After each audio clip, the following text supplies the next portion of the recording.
का विषमता माप मध्यक और चतुर्थकों के संबंध पर आधारित है। सामान्यतया Q3 minus M minus M minus Q1 बराबर यदि 0 आता है या ये दोनों बराबर होते हैं Q3 माइनस एम या एम माइनस Q1 दोनों बराबर होते हैं तो इसका मतलब है श्रेणी में विषमता का अभाव है।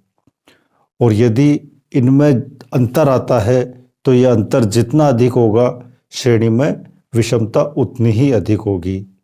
बाउले द्वारा इसी आधार पर यह सूत्र प्रतिपादित किया है Q3 minus M minus M minus Q1 और इसी को हम आगे हल करेंगे तो प्राप्त होगा Q3 plus Q1 minus 2m। यानी बाउले का जो मूल सूत्र हो गया वो इस पर आधारित है और इसको हल करेंगे तो प्राप्त होगा Q3 plus Q1 minus 2m। यानी दोनों चतुर्थकों को जोड़ने के बाद उसमें से मध्यका का 2 गुना घटा देंगे तो प्राप्त होगा बाउले का विषमता माप।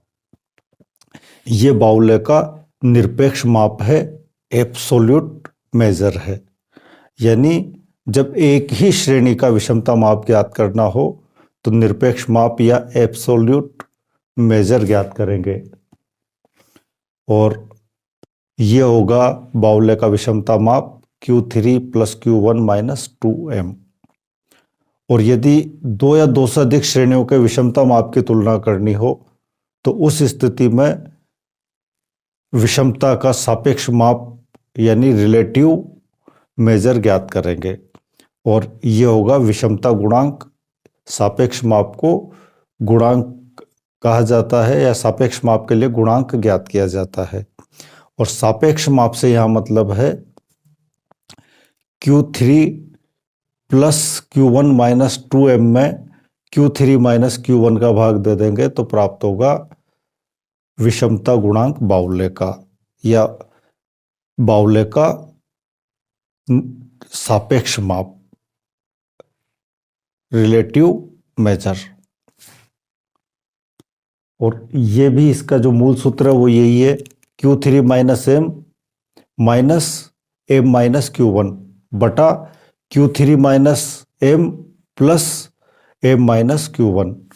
और इसी को आगे हल करेंगे तो सारांश रूप में प्राप्त होगा जो बाउले का विषमता गुणांक का मूल सूत्र होगा Q3 plus Q1 minus 2m बटा Q3 माइनस Q1। यह है बाउले का विषमता गुणांक यानी सापेक्ष माप, रिलेटिव मेजर। और यह है बाउले का निरपेक्ष माप यानी एब्सोल्यूट मेजर। जब तुलना नहीं करनी हो, एक ही श्रेणी का माप ज्ञात करना हो तो इस सूत्र से ज्ञात करेंगे और जब तुलना करनी हो तो ये सापेक्ष माप या रिलेटिव मेजर ज्ञात करेंगे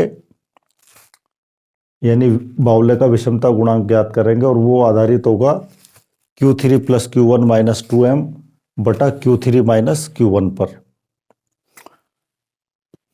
और इन दोनों का जो मुख्य आधार है वो है Q3 minus M minus M minus Q1। यानी उच्च चतुर्थक में से मध्यका को घटाना है और मध्यका में से निम्न चतुर्थक को घटाना है और इन दोनों के माप बराबर आ जाते हैं तो इसका मतलब विषमता का अभाव है। और इनमें जितना अधिक अंतर होगा विषमता उतनी ही अधिक होगी।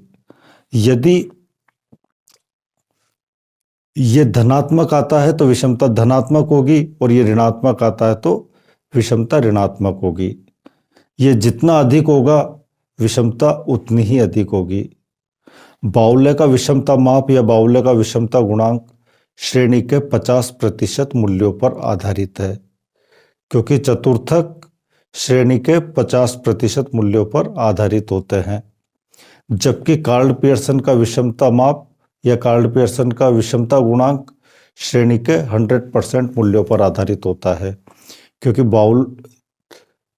कार्ल पियर्सन का विषमता माप समांतर माध्य व बहुलक पर आधारित होता है और समांतर माध्य और बहुलक दोनों की गणना श्रेणी के सभी मूल्यों के आधार पर की जाती है।